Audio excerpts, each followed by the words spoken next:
তাই একটা কথা মনে রাখবেন, হাসরের ময়দানে যারা মামলা দেবে, অনেক দল আছে, এর মধ্যে 4টা দলের কথা আমি শোনাচ্ছি। সন্তান মা বাবার বিরুদ্ধে মামলা দেবে, কোন কোন সন্তান মা বাবার বিরুদ্ধে মামলা দেবে। কারণ 1 নম্বরে সন্তানের মামলা মা বাবার বিরুদ্ধে, কারণ সন্তানের মামলা, আবার বলেন সন্তানের মামলা। 2 নম্বরে কিছু কিছু ছাত্রের মামলা শিক্ষকের বিরুদ্ধে, কারণ যে শিক্ষক অর্থনবী ছিল, ক্লাসের মধ্যে ভালো করে পড়া বুঝাইছে না, পড়াইছে না। শুকরিয়া আলহামদুলিল্লাহ, আমার জানা মতে আলহামদুলিল্লাহ 50 করে, এর ভিতরে কোনোদিনও কোনো কৌমি মাদ্রাসার ছাত্রকে সাধারণত 5,000, 2,000, 1,000, 1,500 দিয়েও প্রাইভেট পড়তে দেখি নাই। লাইট নাই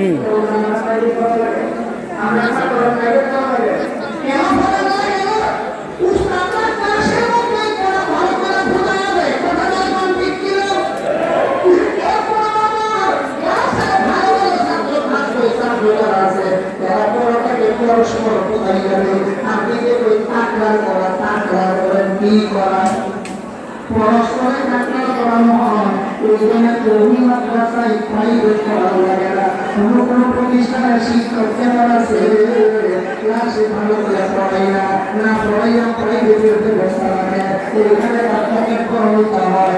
যেই সকল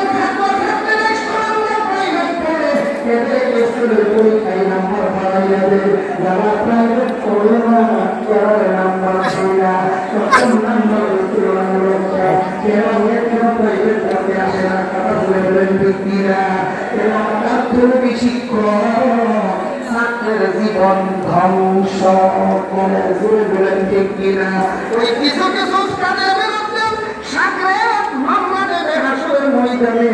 3 নম্বরে বলে যেই যুবকে 1 বোতল লাল পানি পাওয়ার জন্য দলের নেতার প্ররোচনা ঢুকাই পইরা অন্য দলের মানুষকে হত্যা করে ফেলছে, কথা বলেন ঠিক কিনা। ওই যুবকেরা মামলা দেবে দলের নেতার বিরুদ্ধে, সন্তান মামলা দিবে মা বাবার বিরুদ্ধে, নেতার বিরুদ্ধে। আর একটা মামলা আছে রে বাবা, ওই মামলাটা একটু ভিন্ন রকম।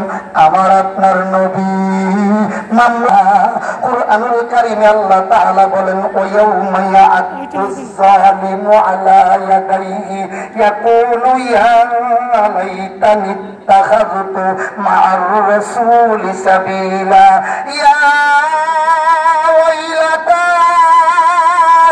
লাইতানি লাম আত্তাখিয ফুলানান খালিলা। আল্লাহু আকবার বলেন। লাকাদ আদাল্লানি আনিদ যিকরি বা'দা ইয জাআনি ওয়া কানা আশ-শাইতানু লিল ইনসানি